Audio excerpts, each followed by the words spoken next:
The village Konjuh is located in the municipality of Kratovo, in the northeastern part of Macedonia. The site, Golemo Gradishte, is situated near the village Konjuh at the left bank of Kriva river and is about 40 kilometers far on east from Skopje. This was a big and late antique city that was on the southeast part of the province Dardania and was stretched on the main road that led from Kumanovo to Sofia. Today, we can reach the site through the road from Kratovo.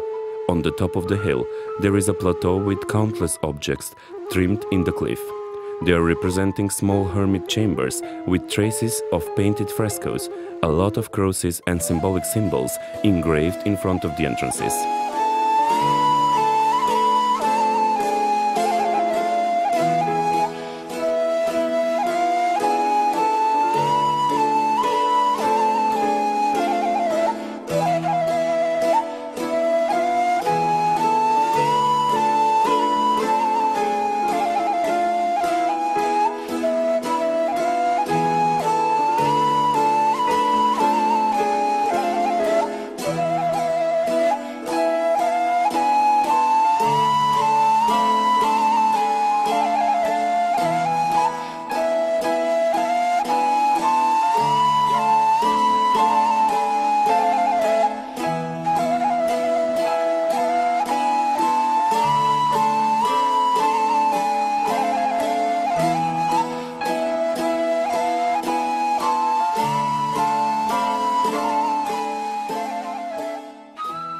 More about the history of the archaeological site will tell us the archaeologist Caroline Snively.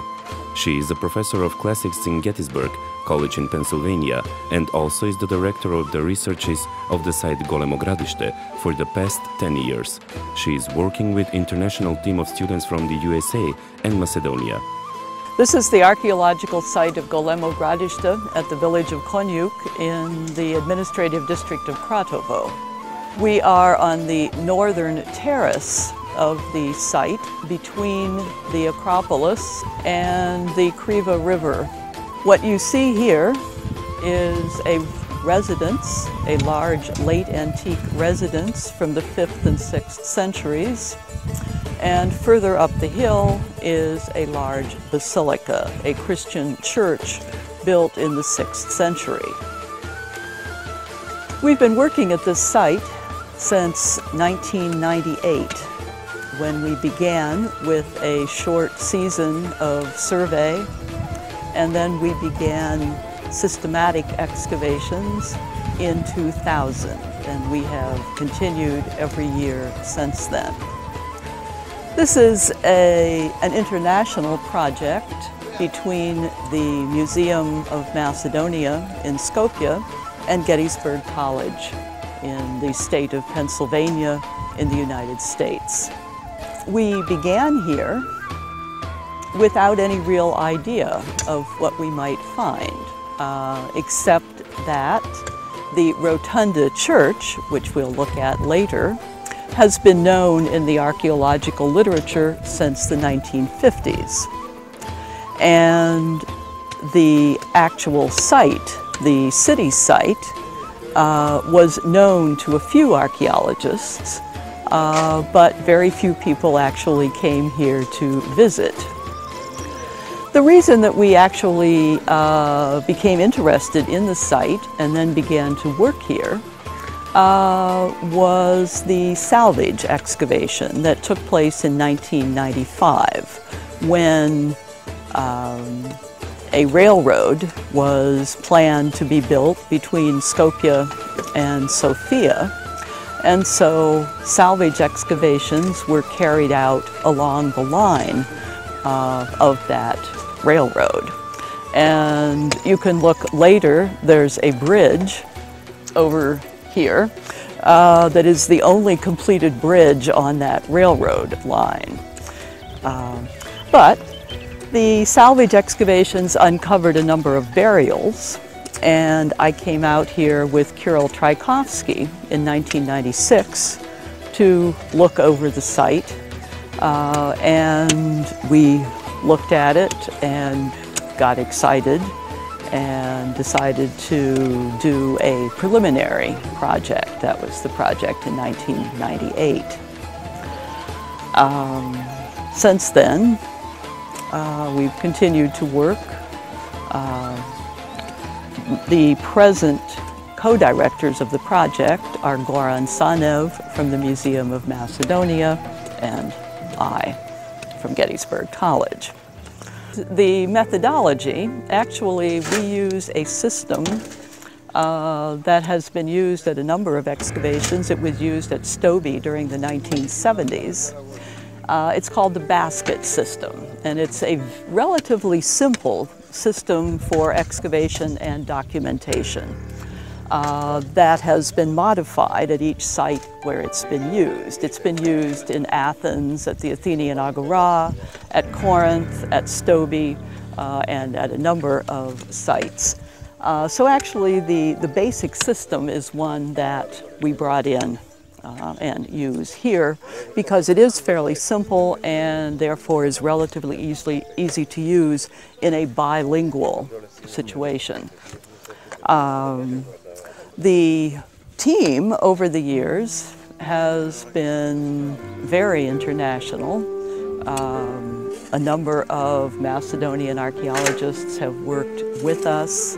A number of students and archaeologists from the United States, from Canada, from Great Britain. The team changes somewhat every year, but it's generally, I think generally we've had excellent luck that just about everybody who's worked here has been fairly good. And I think most of the people, despite the rather primitive conditions, have been satisfied with working here.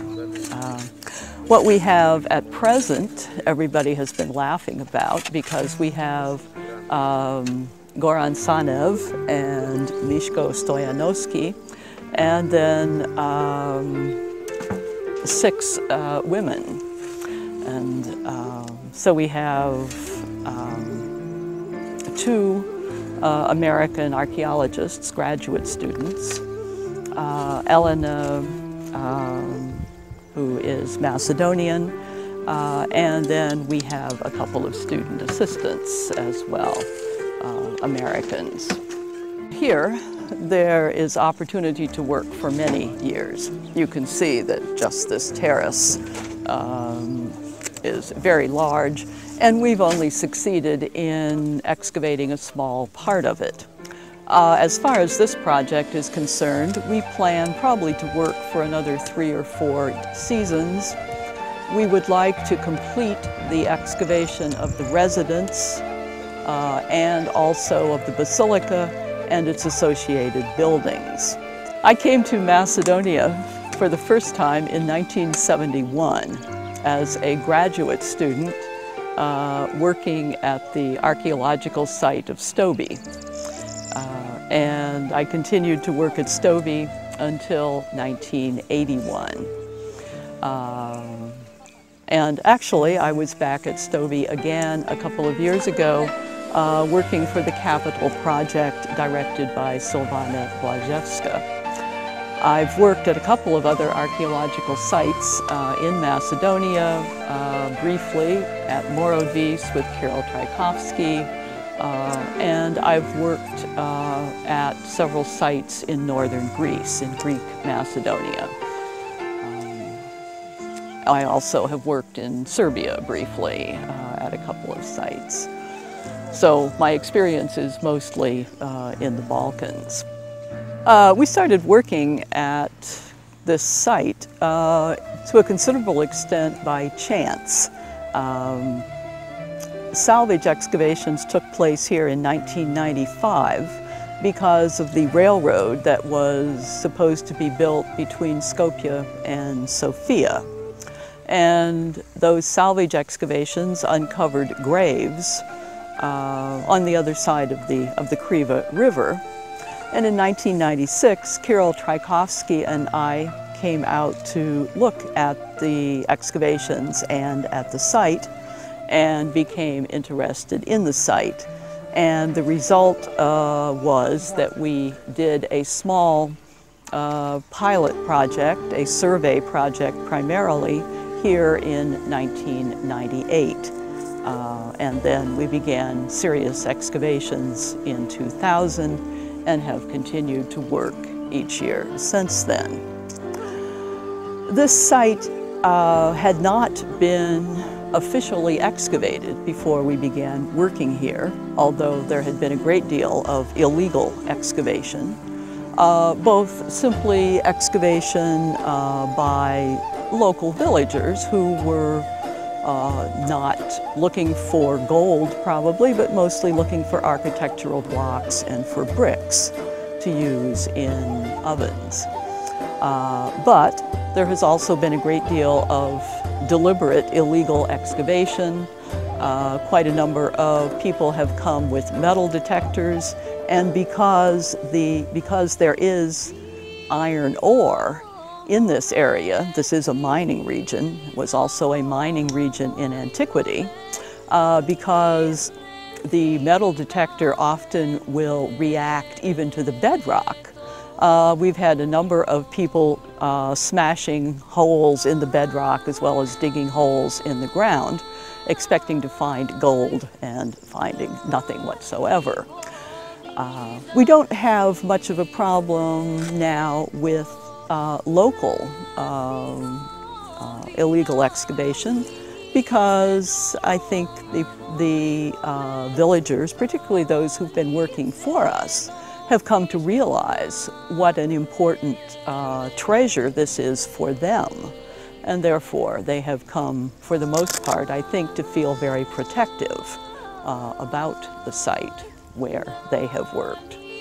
So, as I say, we don't have as much problem now with illegal excavation as we did in earlier years. In the period of early Christianity, the town represented a big religious center in the province from East Illyricum. This was especially evident with the establishment of the episcopacy of Justiniana Prima by the Emperor Justinian I. He had intentions to liberate the church dioceses from the big power of the Roman Pope.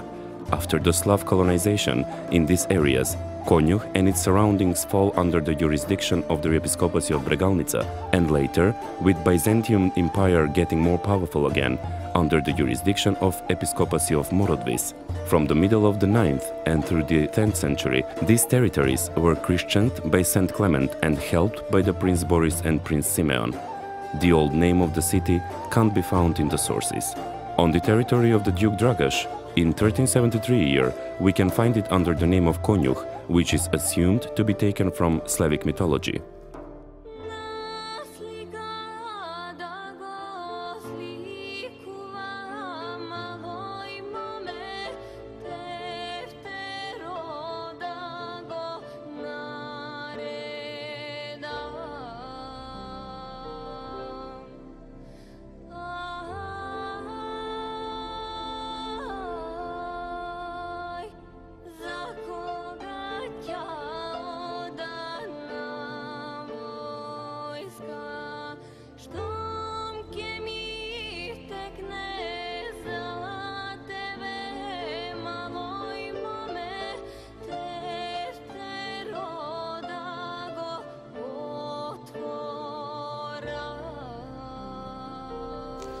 This is the Christian Basilica that we discovered in 2008.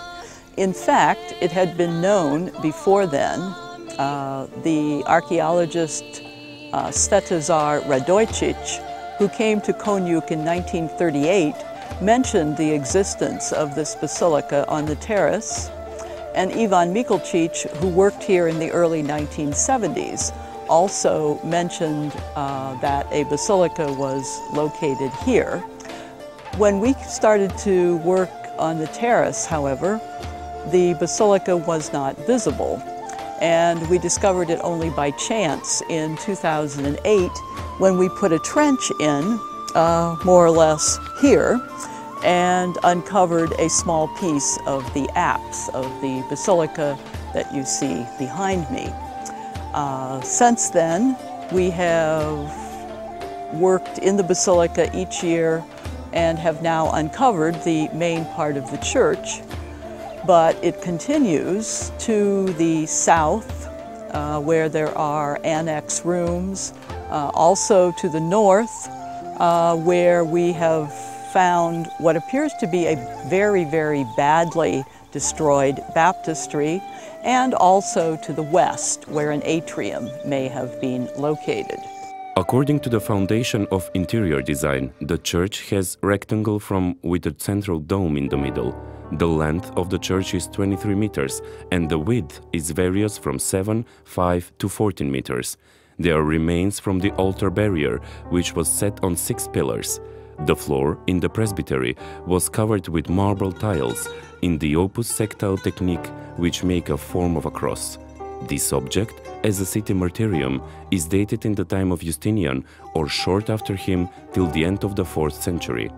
Od 2008 година наваму, значи по откривањето на источниот зид на апсидата, до денес е истражена речиси целата базилика, речиси целиот објект, и се покажа дека таа не само што е импресивна по својата големина, туку и од повеќе други аспекти е важна за археологијата и воопшто, па и за презентацијата на овој локалитет. Имено, базиликата е голема 35 метри во должина, 15 метри во ширина, тоа е трокорабна базилика, и она што е посебно кај неа е што таа на многу начини представува еден уникатен примерок од својот вид. Early Christian basilicas in the Balkans have been one of my major interests ever since I wrote a dissertation on the basilicas at Stovi. And this basilica is of a special interest because it has a number of very unusual features. We may look at some of them in more detail later on, but I should point out, first of all, that this church seems to have been built around the middle of the 6th century, which is somewhat later than the majority of churches constructed in this region.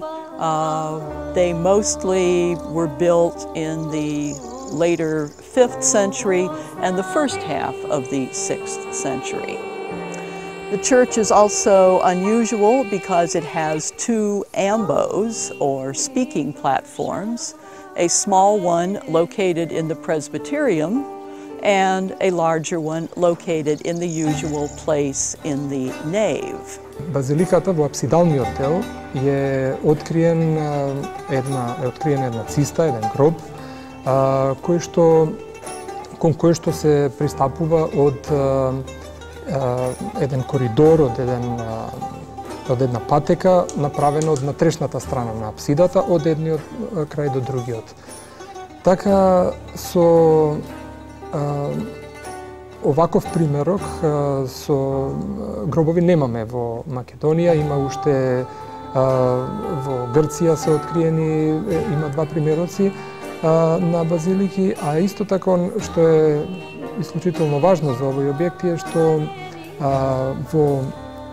пред презвитериумот во наосот се откриени 2 амвона, значи 2 певници, што исто така е мощен редок примерок кај доста античките цркви на Балканот. Nave also has a very unusual semicircular feature for which so far we have found no analogies and which we cannot therefore identify.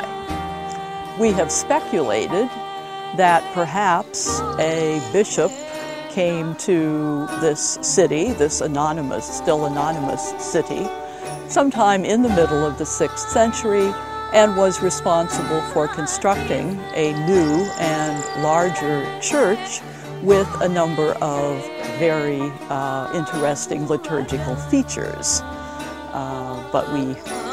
Because there are no written sources for this site, the site is still anonymous. We have only a few very fragmentary inscriptions, so that many of our tentative conclusions are based only on the archaeological evidence, because there is no written evidence for the site. Она што импресионира кај ова црква е секако архитектонската пластика, Во 30-тите години, кога била за прв пат евидентирана црквата, спомнато е дека биле забележани голем број на искршени фрагменти од архитектура, односно од столбови, од капители и така натаму. И тоа се кажувало дека базиликата од внатре била украсена со оплати од бел мермер и сите други архитектонски елементи биле изработени од мощне високо квалитетен бел мермер. Но за жал нашите истражувања може многу малку да затекнат од тоа и да потврдат, бидејќи веќе во 70-тите години голем дел од овие фрагментирани и скршени делови биле разнесени од локалното население и за нивни приватни потреби биле вградени во куќите на локалното население. Исто така, оваа базилика за нас е важна, бидејќи таа се наоѓа и во централниот дел на градот. Оттаму најголема е и од сите досега откриени базилики на локалитетот Големо Градиште.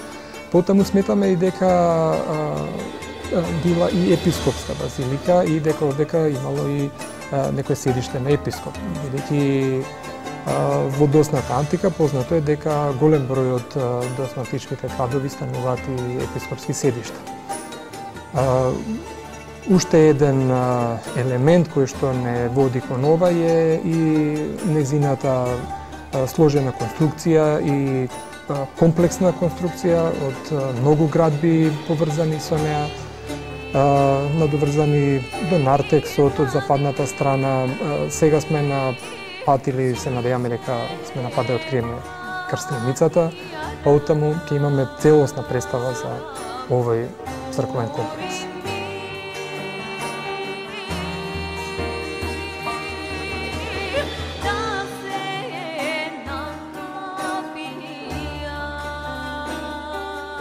In archaeology, the site Golemo Gradishte is unique because of the remains of one unusual church from the 6th century in the shape of rotunda. These types of churches in the rotunda shape are very rare and only few examples are found on the Balkans, in Bulgaria, in Thessaloniki and in Ohrid.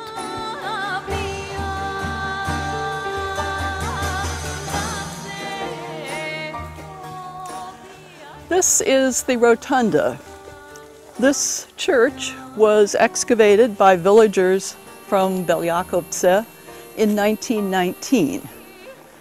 Most of the information we have about the original state of the church and what it looked like when it was excavated comes from the work of Svetozar Radojcic, who visited the site in 1938 and took photographs and drew a plan and generally studied this very interesting and unusual church.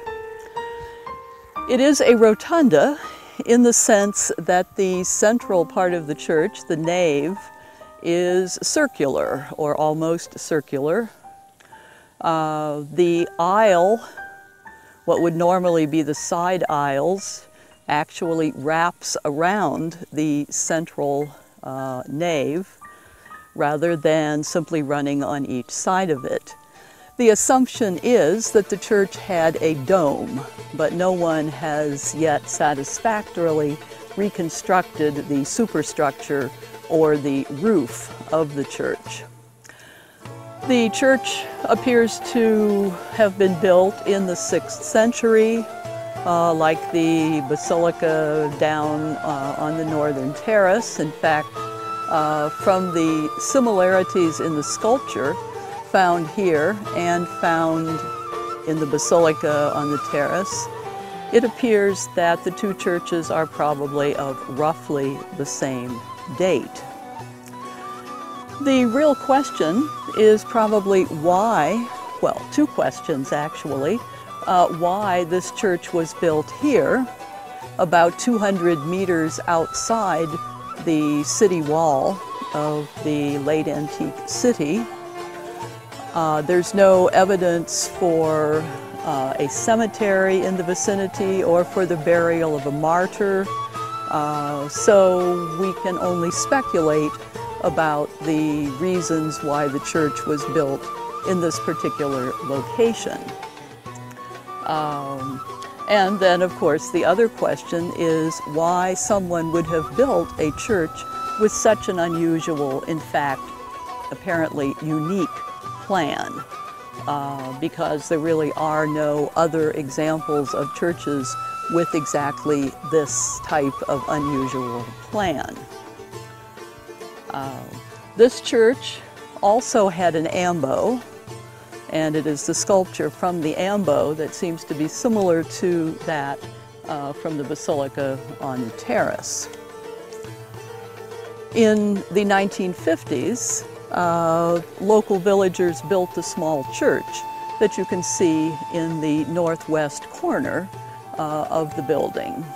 But other than that, the original plan is pretty much still preserved, although certain details that Radojcic recorded have now been lost. The first year that the Macedonian American project worked here at Konjuh, we spent some time studying this church and made a new plan of the church, which has been published. We dug some test trenches, but by the time we came to work here, we realized that the work carried out by Živojin Vincic on behalf of the Republički Zavod had, for all practical purposes, uncovered the information that was available to be uncovered in connection with this church. The church was apparently built on a layer of sterile clay, and therefore there's almost no archaeological material such as pottery or coins associated with it.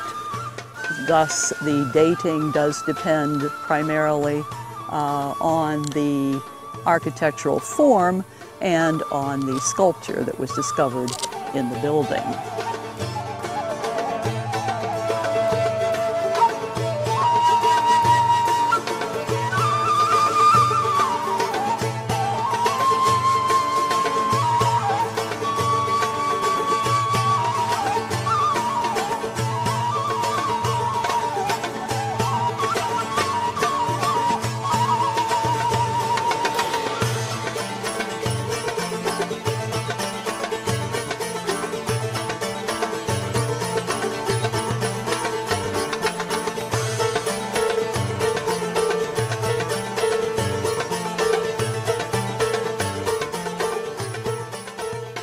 On the very high hill there is a necropolis of the town of Golemo Gradishte.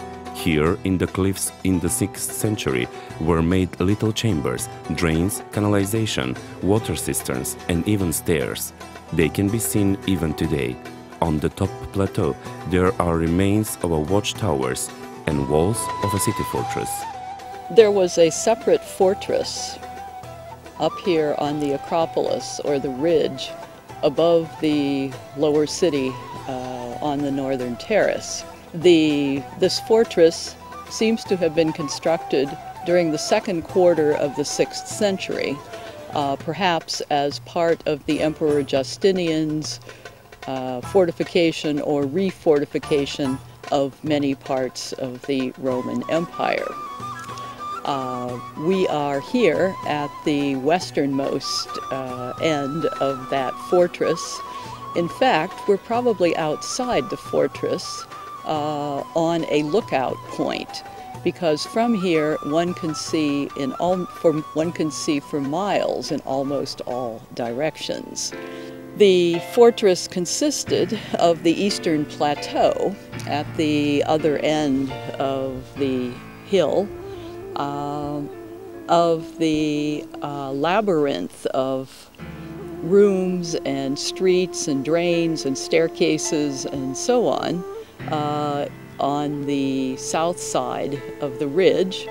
And then on the north side of the ridge there was a narrow plateau that seems also to have been part of that fortress. At the eastern end, the plateau was an artificial formation. The engineers clearly cut the bedrock, used some of it for foundations, and then built a fortification wall and terrace wall along the south side of that plateau in order to provide a level space. We assume that there was a garrison here, at least for a while, during the second quarter of the 6th century, perhaps until the death of Justinian in the 560s AD. But it seems fairly clear that at some point that garrison must have left, and the people, the residents of the lower terrace, then fled up to the Acropolis for refuge, no doubt in the face of incoming barbarian hordes toward the end of the 6th century. Behind us is a room completely cut into the bedrock, and inside that room is a stone-cut bed, what appear to be shelves, a window cut into the bedrock to provide light, and a grave apparently dug into the floor of the room. This has generally been described as the cell of a monk, but in fact there's evidence around that rock-cut room for a small settlement of people. The date is uncertain, but it looks as though there may have been a small settlement there during the medieval period. When the Roman engineers created the fortress here on the Acropolis, they cut the bedrock and used the stone that was removed as building material for the structures that they built on the eastern plateau. But they left parts of the bedrock in place to serve as foundations for various buildings. And behind me are the rock-cut foundations for a house.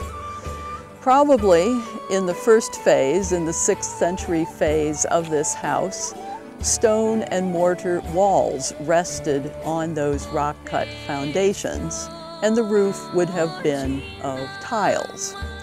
In a second phase, however, there are a number of holes cut into the stone foundations as though for poles that would have supported a much less sturdy structure, perhaps with walls of thatch and no doubt a roof also of thatch.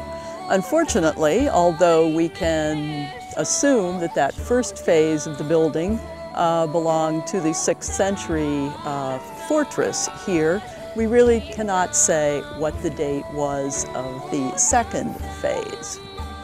Behind the rock-cut foundations for the house is a cistern, about 5 meters deep, again cut into the bedrock, and apparently rainwater was collected in this cistern from several drains that ran into the cistern.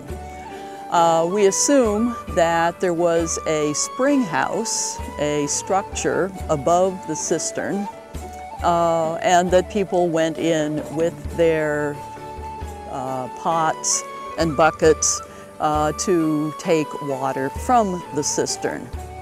In fact, at the very bottom of the cistern, we found a number of pots without handles. And so we assume that people let their pots down into the cistern on a rope, but when they pulled the rope back up, all they got was the handle, and the pot was left at the bottom. When we excavated the cistern, there were a lot of very large cut stone blocks in it, and so we eventually assumed that those blocks had fallen into the cistern probably when the spring house above it was destroyed by an earthquake.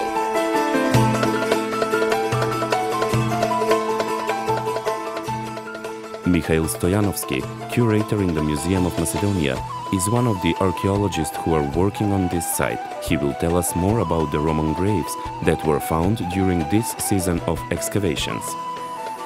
Моментално се наоѓаме северо-западно од самото градиште, значи на околу 200 метра воздушна линија северо-западно од него, каде со цел сме дојдени овдека да ги откриеме римските гробови. Именно како што реков, 95-та година, овдека на овој простор, малку понатаа 100 метра по северно, се откриени при пробивањето на трасата гробови. Со таа цел, ние овдека, да речем, оваа година пробно пуштаме контролни сонди, контролни ровови, со цел да видиме дали оваа некропола се движи навака. За сега, да рече, успеавме дел во тоа, затоа што веќе откривме еден гроб. По претходни, мора да кажам, по претходни индиции на локалното население, кое од тука има извадено камена стела, точно од овој потек, со надпис и меѓутоа не е доистражен. Значи, ние тргнавме од тој податок, токму на оваа нива овде каде што се наоѓаме, со цел да видиме дали постои гроб или не. Гробот го откривме, станува збор за римски гроб, конструкција на две води, со тегули, пронајдене, како што рековме, камената стела, фрагменти од луцерна, стаклен сад и монета со што би го комплетирале, кога ќе се очисти монета, мислам ќе се прочисти, да точната датација на овој гроб и на периодот на овие гробови се надам понатака дека ќе излезат, дека ќе успееме да ги датираме точно.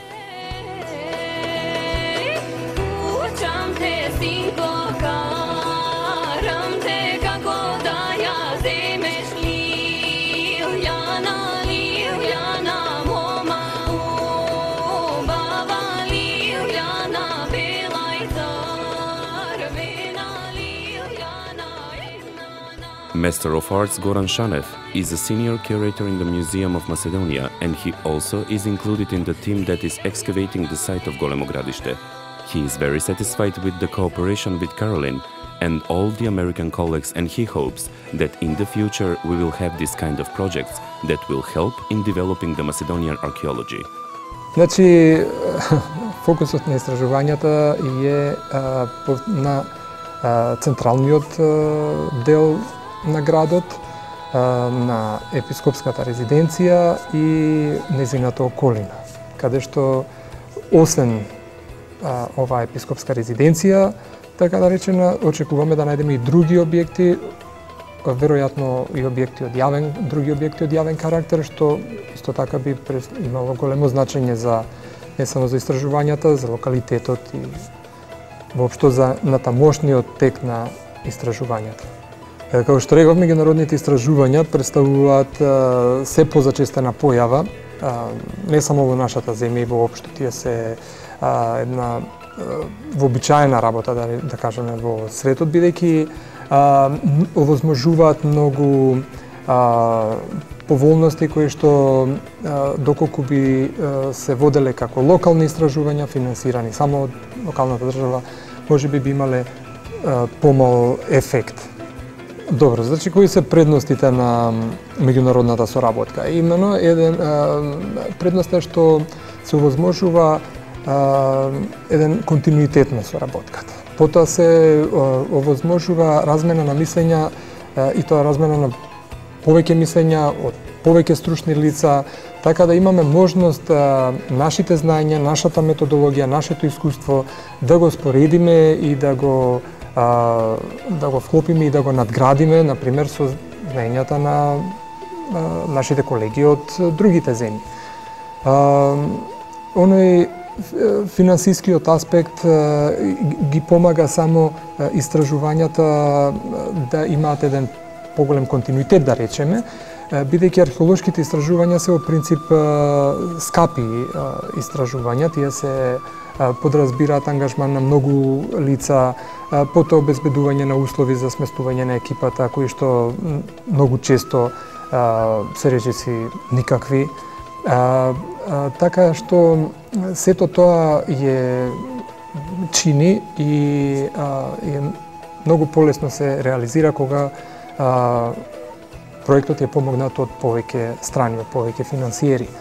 Оно што е исто така позитивно кај меѓународните истражувања, што не само локалитетот, туку и целиот регион и државата добиваат меѓународна промоција. Например, со истражувањата на Големо Градиште кај Конjuh, тие се презентирани досега на повеќе од десетина меѓународни симпозиуми, презентации и на домашни симпозиуми, така што резултатите од овие истражувања и текот и нивната иднина и така натаму, веќе тоа е запознаена една поширока, не само стручна, туку и поширока јавност, и тоа меѓународна зборува. Оттаму секогаш велам дека меѓународните проекти се од големо значење за сите истражувачи, особено во нашава земја. Според значи проектот е започнат од 2000 година и континуирано трае до денес. Во некои прелиминарни разговори со нашите партнери од Гетисбург коледжот, познат е некој термин дека истражувањата ќе траат секако до 2015 година, до кога ни трае и актуелниот договор, пошто не можеме да предвидиме дали истите ќе продолжат или ќе прекинат. Предпоставувам и се надевам и верувам дека ќе продолжат, поради тоа што работата е далеку од завршена. Можеби ние ќе завршиме со истражувањето на Базиликата, на епископската резиденција и на тој мал дел од централното подрачје на античкиот град, но во секој случај на сето тоа му престои конзервација и на сето тоа му престои и подготовка за презентација, бидејќи еден локалитет и едни истражувања, ако не се направат достапни за јавноста и за широкиот аудиториум и сите заинтересирани кои што сакаат да го посетат локалитетот и да ги видат тие откритија, ништо не сме направили. Така да верувам дека проектот ќе продолжи и понатаму. Археолошкиот локалитет Големо Градиште е зафаќа една поширока територија и до сега, например, со истражувањата биле уфатени, например, црквата Ротунда, која што е уникатен примерок кај нас и пошироко на Балканот. Потоа тука е ова нашата голема базилика. Откриени се уште 2 базиликални цркви, што значи дека овој локалитет сам по себе и во времето на досната антика имал своја важна функција, бил важен град и затоа и го нарекуваме дека бил веројатно и некој од епископските центри, кои што тогаш се формирале. Од тие причини, поврзано со истражувањата на Некрополата и овие нашиви истражувања сега, овој локалитет може да биде и би бил исклучителен потенцијал за културниот туризам, односно за негово вклучување во културниот туризам. Тоа ќе придонесе секако и ќе помогне културниот туризам на регионот, на општина Кратово, посебно под која припаѓа локалитетот. Понатаму тука се и други локалитети како Цоцов камен, Куклици и така натаму, кои што веќе се на некој начин вклопени во таа туристичка понуда на градот. И од овие причини нашите залагања се веќе истраженото и оно што го оставаме како видливо на површината на теренот, да тоа ќе мора да биде конзервирано и за таа конзервација веќе конкурираме во некои меѓународни фондови, бидејќи секако дека тоа ќе бара големи средства, поголеми средства за сето тоа да се вклопи и да се представи така како што треба. Овој од наши колеги за локалитетот Големо Градиште, кај Конjuh е изработена и цела студија за негово организирање и вклопување во таква една туристичка понуда, но до тоа да дојде потребни се, како што реков, овие неколку чекори претходно, односно да се направи заштита на сите објекти, па дури потоа да се преиде кон фазата за подготовка на локалитетот за презентација.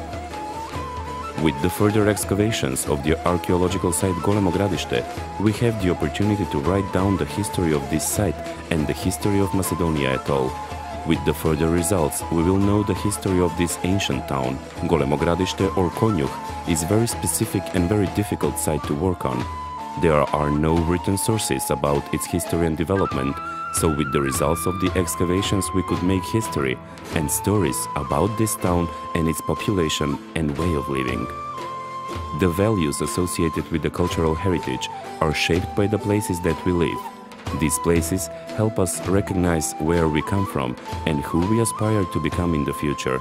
They become over time part of who we are and are enriched with social history, tradition, ways of living, beliefs, family history, memories, stories and objects that contribute to our past, contemporary and future cultural heritage. Protecting cultural heritage can help a community remember, providing surviving evidence of a person, period in time or an event. A place may be of significance because it reminds people of a special moment, good and bad, because it recognizes lives, history, culture, or for its connections with the development of a district or for its cultural, spiritual, or social connections.